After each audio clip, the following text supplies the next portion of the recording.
Today we talk about Sagaland. This is a fairly old children's game. It has also been released in English as Enchanted Forest. This is the German version. I bought the German version simply because it was much cheaper and the game per se uses no language, so as long as the game comes with English instructions, which my copy did, then you can play it easily.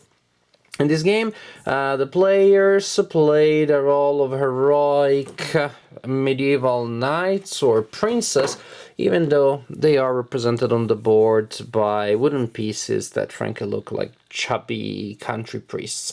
So you play the role of the slightly overweight country priest, and in this guise you will go around the board looking for treasures that the king of the castle is looking for. Here you have a deck of all available treasures. You shuffle these cards at the beginning of the game, then you flip one face up, and then we have here this special belt, which is the first item that the players will need to look for. As you can see, also there are these cute trees on the board. These are shuffled at the beginning of the game so that people do not know what's at the bottom, and at the bottom there are symbols representing the possible items. So there are symbols matching items that are here on the card. So what happens? The players will start going around, and when is the right time, peeking under these trees, looking for the right symbol. When it is your turn, you roll these two dice, and you will use both dice, but you do not add the total together. You take them as separate, which is important because it allows you to move into different directions. Suppose, for example, that I am here, then I could use this die to move 1, 2, 3, 4, 5, and then another die to move maybe 1, 2, 3, 4, or to move the other direction. Having the two dice separate allows you to do some back and forth, which is useful when you want to land on a specific area. If you do land exactly on a light blue area with either of the two dice, then you get to peek at the item at the bottom of the tree, and you should keep that in mind. You should keep in mind the item that you saw. Maybe it is exactly the one that you are looking for, but you will not want other people to know that. There's also a bluffing element. When you have the right information of the location of the item that is being looked for, you should still try to hide that. Why? Because there's also a rule that says that if a player lands exactly on the area where you are, then you go back to the beginning, which here wouldn't be that big of a deal, but maybe you're there already, or here, and then somebody lands on you and you have to start from the beginning.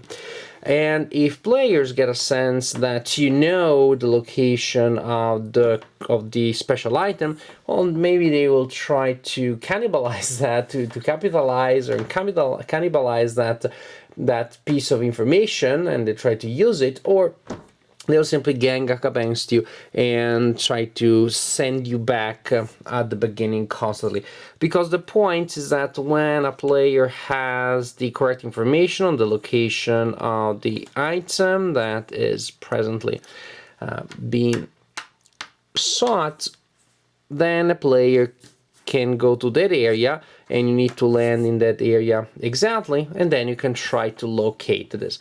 You get there and can say, okay, I think that the special item, the special belt is here. Then you look at it secretly, and well, if you made a mistake, you don't have to tell other people what is it that is there exactly, but you have to tell them, yeah, sorry, I made a mistake. And then as a punishment, you go back to the beginning, which is not really that big of a punishment.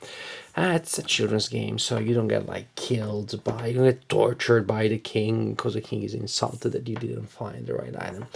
If you did find the right item, then hooray, you show it to everybody just to show that you're not cheating. Yeah, I found the right one. Then you show the right item and you get the card as a trophy. The new card is flipped. By the way, if you did get it right, you're still there, and maybe if during your peregrinations you found the location of the next item, then when it's your turn again, you can try to locate that item too. If you make a mistake again, you go back there. Otherwise, you simply may choose to leave normally by moving with the dice. Another interesting wrinkle is in the fact that if when you roll the dice, you roll a double, then you can cast a spell. Then there is a magic ability. You can do one of three things. You can magically teleport to any one area, any one blue area, or you can magically teleport here to this area marked with that horseshoe symbol, which can be useful if you're like somewhere lost around here and you do have the right information. You do simply want to get there quickly to claim the present item. Then you can teleport there with a double that represents a spell. You can also use a double to cast a spell and to change the card. This is really neat, and don't do it. Don't do it when you're playing with kids. They really don't like that, of course. It's very interesting if you play with adults, because adults will try to be stealthy. They have figured out where the item is, and they're just looking like do. They happen to hang out in this area. Even though there's a point where if you leave this trail here or you move there, it's obvious that they're going here. So you'll want to get there around this area or that area as stealthily as possible. Then all of a sudden you start running like crazy, so it's obvious to everybody that you know where the location of that item is. And then if another player gets a double, they may want to spend it to replace the card, which again, if you're playing against an adult, it's a nice, cool, take that moment. If you're playing against a child, I don't know, do you really like to see children cry? That's your thing? Go ahead, be my guest. But no, don't be my guest. Don't do it. That's not cool. But that's what a double can also do. It can allow you to change a card. And this is in essence the game. You simply keep playing like this, peeking under the trees and claiming items until there is a player that has collected 3 cards, and at that point the player is the winner of the game. My daughter Amelia actually enjoys the game so much, and we will play together after one of us claims victory, which is usually her. She still wants to play, and she still wants to go through the entire deck and see at the end which player got the most cards, which seems like terrible and excruciating, but in truth, it takes much longer than playing the standard game. But my daughter, who is 5, can go through the game. I mean, that's how much she likes the game, that she can go through a game that is pretty long, pretty lengthy, but still she insists that we must play it until all the cards have been assigned. That tells you that this is a game that she really, really enjoys. Enchanted Forest is a fairly surprising game. I would say it surprised me. When I see that kind of board, of course, I'm really suspicious because that, and I see dice, then I'm really worried because I start worrying that this is gonna be a roll and move game, like the kind of like basic roll and move games that my parents would buy for me, taking them from shelves of big stores, not game stores, but stores that sell other stuff that also have a section for games. Those completely uninteresting roll and move games that I would play when I was a kid, and also so many of them were available there. That was the idea for games about children, not necessarily to challenge them with smart designs, but put something on the cover that will make the children buy them or the parents buy them for them. So I'm happy. I was happy to discover that the Enchanted Forest has much more than that. Yes, you roll, but there are decisions that you make depending on where you want to move. So right there, you have something interesting. I have a daughter that is 5 right now. I played the game with her, and actually we were able, thanks to the mechanics, to talk about some interesting things. So she's figured out that if she rolls 2 numbers that are 1 number different from another, like a 4 and a 5, and she needs to go 1 space from where she is, then she can move the higher number in one direction, the lower in the other direction, and she gets that. So there is even that little bit of figuring out, which is not all that hard for a 40-year-old such as myself, but is definitely engaging and surprisingly pleasant to figure out for a 5-year-old. Then there's also a memory component, which is not dull as, you know, the traditional memory. You flip up two cards to remember them. It's a little more interesting than that, especially because the board is not linear. It's not like in traditional memory where you have rows of cards and you can kind of like remember things where they are spatially. Even when I look at 3 or 4 trees on one side of the board, as I make my way towards the castle, I look at some other ones, and then I go back to the castle. I'm like, oh, these trees are just scattered around. Which one was it exactly? Now, there are ways of creating mental hooks. For example, the board has some small details here. Then you can try to associate the illustrations of the board with those trees. But I think it's... But I don't do it. I personally don't do it, so I created an extra challenge for myself when I'm playing with my daughter, so that makes it a little more interesting for me. That is to say, there is a memory element which is not as trivial as in other memory games, and it is one of the, again, reasons for interest in the game, and one of the aspects that creates a challenge for the players. But my favorite aspect by far is the bluffing element. And bluffing games for kids are tough, or because kids are not very good at bluffing or lying. And then, of course, we put such a big emphasis when we educate them that they shouldn't lie, and then we tell them, but in this game, kind of do. Which may be, of course, actually one of the reasons why these games are important, because even for adults, they allow us to get that out of the way, to express the natural desire that we have to deceive people, not to be exactly what we are, to play a part.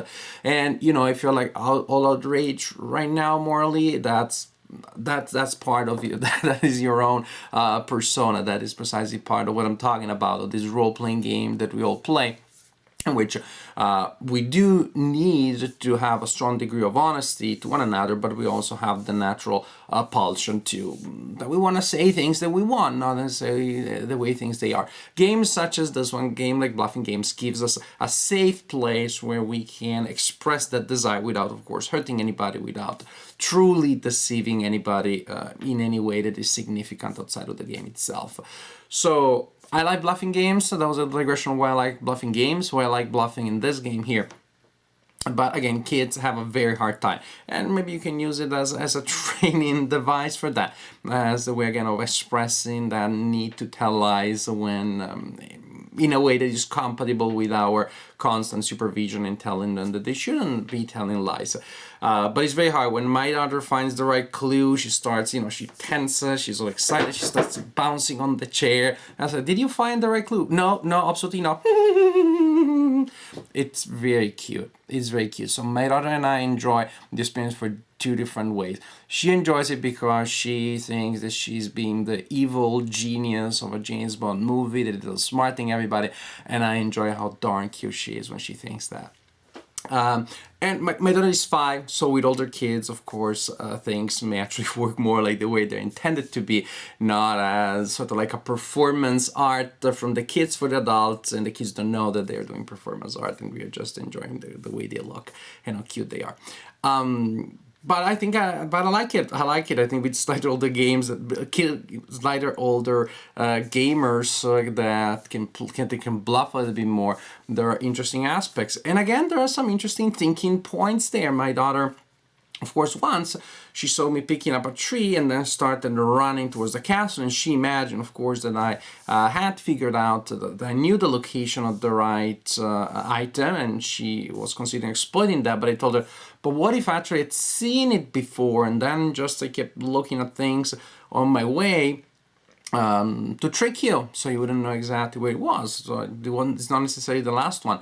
And again, I saw the little cogs and parts and the little drawings like moving and forming the thought. Those are interesting things to see in a child. So all this is to say that I enjoy playing this game with my daughter, with my 5-year-old. I haven't played with my 3-year-old. Actually, mechanically, I think that she could play too. She would need some little help to combine the 2 results so that she can go where she needs to go, where she wants to go. But other than that, it is a very simple game that, yes, a 5-year-old can play and enjoy. And I think that a 7, 8-year-old can probably play competently against their peers. Yeah, a 5-year-old cannot even play really competently against their own peers, because the peers can tell that the kid is so excited. Then is so excited about a certain tree, and that, of course, gives a lot of information to the peer.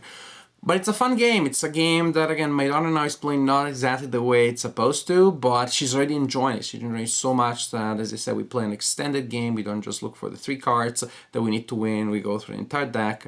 And actually, even I myself don't mind it at all, because playing the game is pretty enjoyable. So this is a game that has been around for quite a while, for a couple of decades now, has gone through several editions, and I think there is good reason why this game has been successful in the past.